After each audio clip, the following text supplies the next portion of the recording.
Hey, this is Jay talking about what Jesus started in the region of the Galilee and then multiplied and came down to the big city of Jerusalem. It started in Luke chapter 10 and Matthew chapter 10. Jesus saw the pattern, started the pattern of forming teams, training the teams, sending the teams out, and it came down in Acts chapter 2. It was started to multiply here in the big city of Jerusalem. It was starting, a cluster of house churches started, spread up into the Samaritan region. The same thing happened after persecution and on Caesarea through Peter's sharing with Cornelius' household. Acts chapter 13.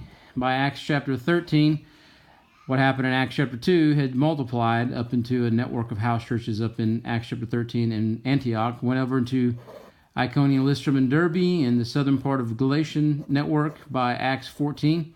And then it was spread through church planters, through Paul and Silas, but it also was being spread over here through people that they raised up, that Paul raised up, named Epaphras, and a team of people that came to Colossians chapter 4 and they greet the church that meets in Nympha's house in the city of Hierapolis and Laodicea. That was multiplying network of churches that were over here. They also came over into Ephesians and they started a cluster of house churches there. It wasn't one church building, it was multiplying network that spread over into the Macedonia, down into Achaia, into the Corinthians, and the multiplying network of churches started through the Corinthians, and it was greet the church that meets in so-and-so's house. By the time of Romans chapter 14, or 15, there was no room, Paul said, and he had not even been to Rome yet. It was not superstar apostles starting everything. It was a multiplying network through average, ordinary lay believers.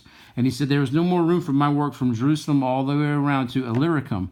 And he said this is what his goal was not just that every single person would hear, but he was starting fires and multiplying disciples who were also being trained in house church networks, just how Jesus had set up in Luke chapter 10. They reported back to him, and he listened to their report and trained up leaders and sent them back out. And that's what he told Timothy to do.